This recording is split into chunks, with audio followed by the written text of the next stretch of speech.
Irene, you've got the real estate agent coming in a little while. Yes. The house is on the market. Yeah. And you haven't washed up for a while. That's right. So I'm catching up on the washing up. But my brain isn't doing the washing up, as you'll probably see. My brain is on philosophy. And we were just talking before I realised that I had to get the washing up done.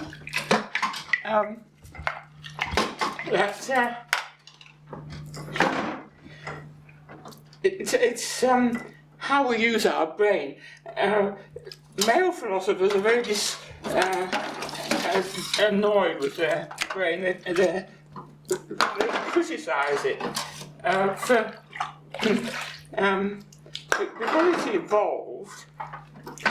They can't use it like a computer.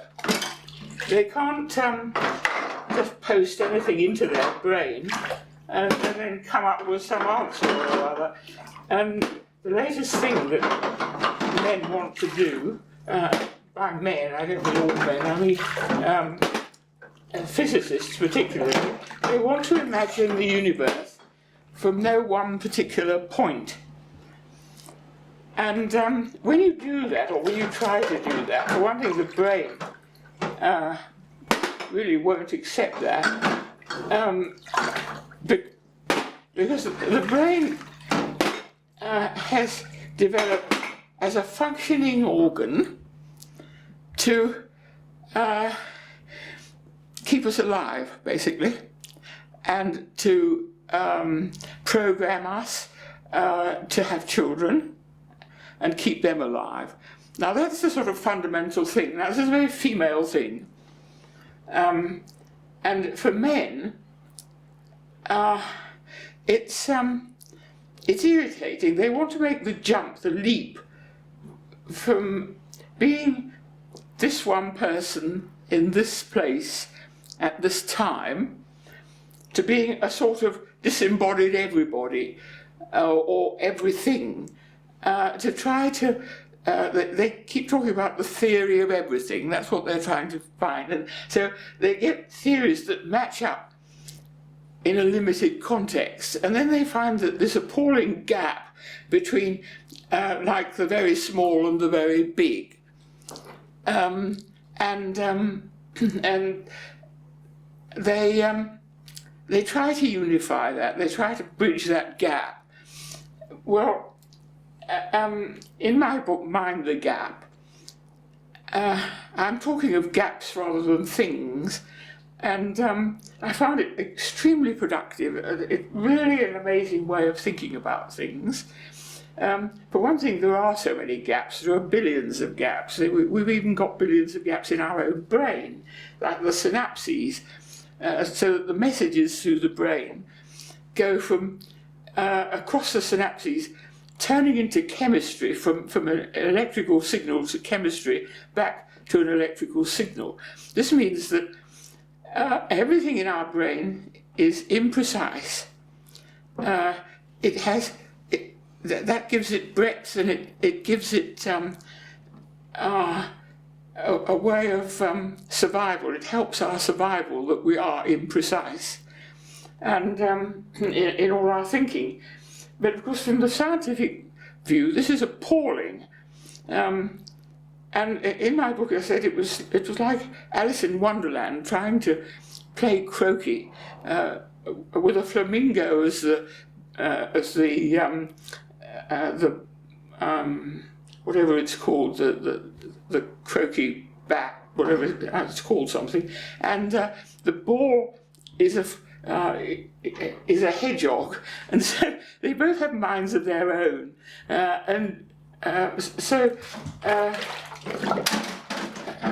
what's the name of it? It's a croquet mallet. That's right, a croquet mallet. So poor old Alice in Wonderland obviously doesn't get far with her croquet playing. Well, and this is what men find so annoying. But I think we've arrived, you and I, with a word for this. We say, how interesting. if that's the world we're living in, with a flamingo and a hedgehog, and we're trying to play croquet, and everything moves and changes, we say how interesting, but to a man, he says how infuriating. I can't get everything together. I can't make a single law that's going to be universal, unchanging, with my name on it. This is what the male wants to do, and which, of course, in a sense, is just as unidirectional. It's just as tethered to the here and now as anything else, but it only appears to be something that he wants to do, which has that universality that it would be true wherever he is in the universe. And of course they now all play with quantum mechanics, quantum theory, quantum this, that and the other, but it's quite possible that that isn't right. It's the same, golly, perhaps energy isn't equal to whatever it's supposed to be equal to.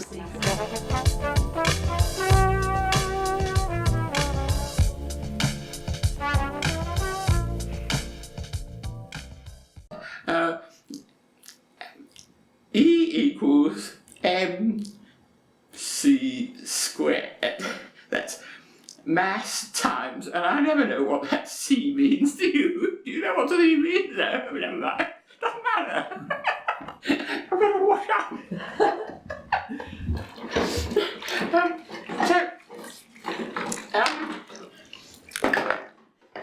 They play these games very, very seriously, and they might be right. What I mean is that endeavour that they're doing, I suspect, keeps us out of a much sillier world, which comes when you don't try and do these things. The silly world of belief. That somebody stands up and says, there is an almighty God. It's the only God. It's the God I believe in, and if you don't believe in it, you're going to get killed. The world of the violently irrational. And so I'm pro-science. It's a game which, like everything else, has its downside. And to me, the experimental use of animals is a downside. Because here we're making animals into means to a different end, whereas the guinea pig that's about to be sacrificed is an end in itself. It's part of the evolutionary process, and to turn it from a means into an end is suspect. It's another power game, and so I think we're always teetering on the edge of violence, and I am not against wars. I think it's silly to be against war. The way I see it is that because the human species hasn't got a natural predator, we are our own predators. We're our own victims and our own predators. And this is the world we're living in, and we will go on having wars until we've got that completely clear in our minds, that we're both halves of that system, and it is an evolutionary system just as much as eagles taking rabbits or whatever. That what we're doing is to select victims who die in their millions, like the Jews did in the Holocaust. That it was a very, in a sense, typical evolutionary activity. If you strip it of the horror and the cruelty of it. And in fact, the Germans were intending to, they were misusing Darwin as an excuse, because they said, we are the master race, therefore we're entitled to take over and spread our genes at the cost of the Jewish genes. So they were actually playing Darwin. Well, this was very much like a religion. And I think we've got to simply look again at religions, because we're about to see the world plunged into another devastating conflict, this time very much on religions. I think a lot of Christians who really didn't believe, they were sort of social Christians or even atheists, are becoming more Christianized in reaction to the rising of the Muslim religion. Now, if we look at that in evolutionary terms, we will be preferring our religion and our way of life, our civilization, over the Muslim religion, way of life. It'll be God against Allah, and that taking that up at what I call the legend level of the gods and the belief systems, these become very devastating wars. I use 3 levels of thought. One is the gossip level, which is the personal level, which has its own evolutionary process, that if you out-gossip somebody, you can get them to lose their job, become ostracised and so on, more on an individual level. Then there's the political level, where groups do exactly the same thing. They come in to power, they protect their position, they get rid of others, and then in turn they get rid of. So that there's an uneasy movement in every level, and the legend level. To my mind, the real reason for the Iraq war was not because of weapons of mass destruction. It was to what I call prick the Allah bubble, because although Saddam Hussein himself wasn't religious, he was the political power merchant in a system which was had all the hallmarks of a religion that was coming up and wanting to dominate the world. They're called Islamists now. Now, I would make a judgment here. I wouldn't stand aside from all of this. I would make a judgment that, however imperfect, a democratic system where you can outvote somebody without having to assassinate him or her is a better system than one dictator being knocked off by another dictator, all in the name of Allah. And because here what you get is that the minorities in this type of society are the real victims. The tolerant Muslims will be the victims of the extreme Muslims, because extreme Muslims were not going to allow people to live on their gossip level. They need a cohesion of the whole society if they're going to get their Islamist thing together. And when you look at it, when you look at Sharia law, and when you look at in particular the treatment of women, I don't see how we can possibly say stand aside like from no place, no time, no somewhere, and say, oh, well, that's interesting. I now become engaged. I say, that is an obsolete religion. It's a defunct way of looking at life. We can't let it win. We can't go back 2,000 years to that sort of inane belief system. We must prick the yellow bubble.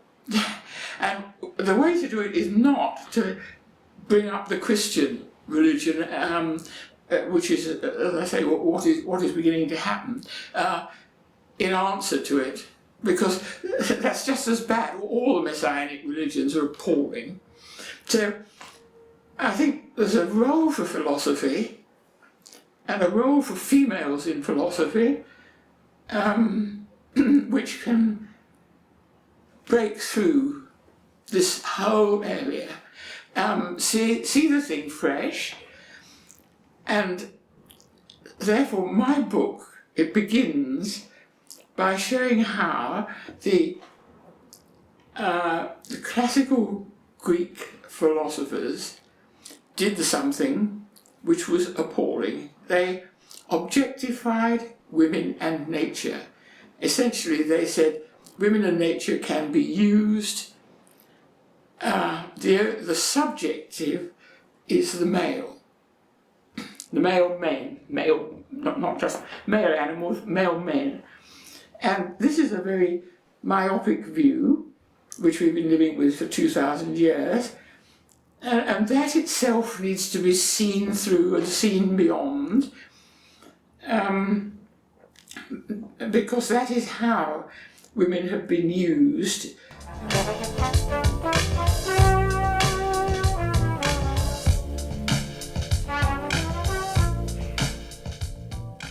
And it had been used because what was said was that the male had the seed which he planted in the nurturing female earth. Now this is wrong biologically.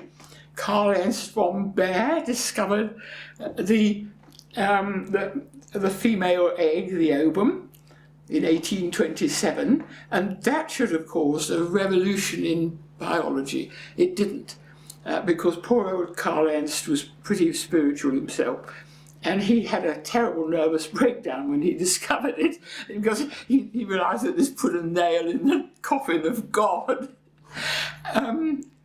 So women are still battling, they're still striving, and I have taken on the particular area of philosophy which has not been looked at by women in the way that other areas have. We've had a huge and wonderful revolution in favour of women for the last 100 years, but we have not seen what the basis has been, and it has been the philosophical basis.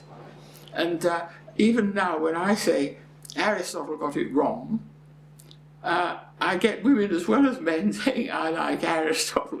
He was called the father of philosophy. And so I'm still shocking people by talking about Aristotle like that. So that was the mainstream of philosophy, which goes right through and still goes through into our present-day universities. But there was a stream of philosophy in that time, which was the Epicureans, who invented a female atom to balance the male atom, which enabled them to see that children took after their mothers as well as their fathers, and their minds weren't blocked as Aristotle's mind was blocked.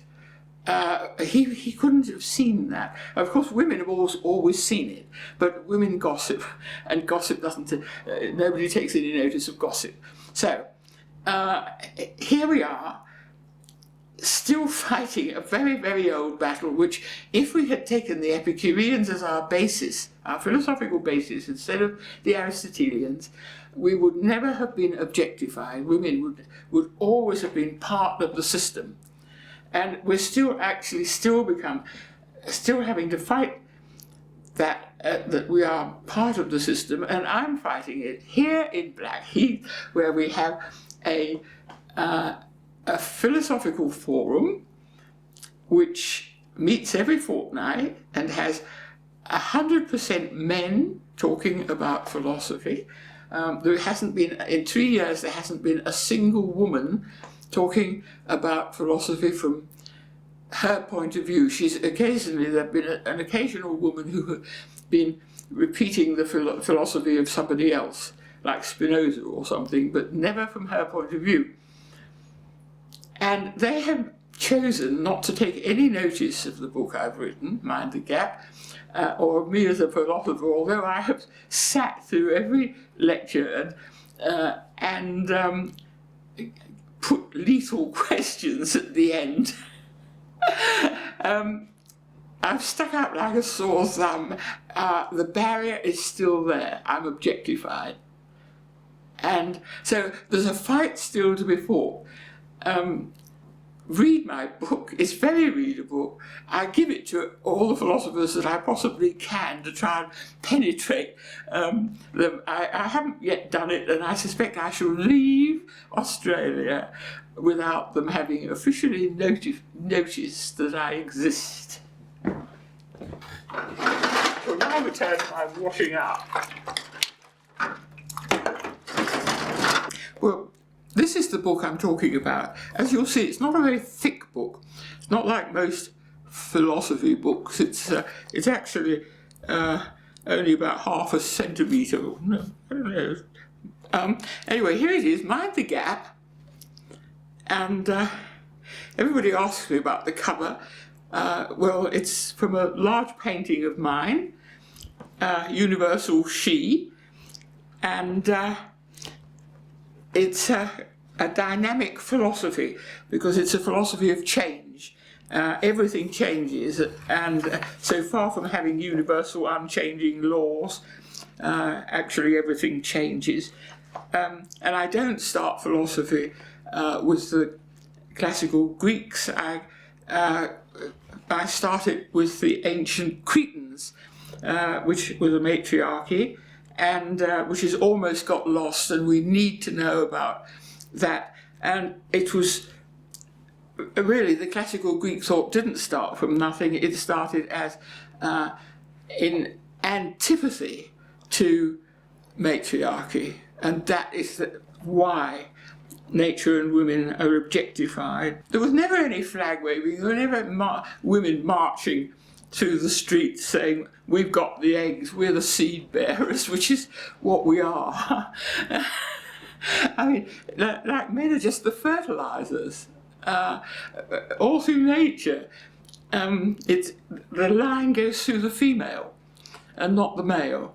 And you could see that all the stuff that men have cooked up are an effort to put themselves in the picture, and they've done it so successfully that they are the picture now. And we are fighting for saying, hang on. Biology tells us that we are the central channels of life. And meanwhile, we have finished the washing up. Thank you very much for doing the drying up, Jan. And now we must rush off and be absent when they come along and show people the house. All right? Okay. Cheers.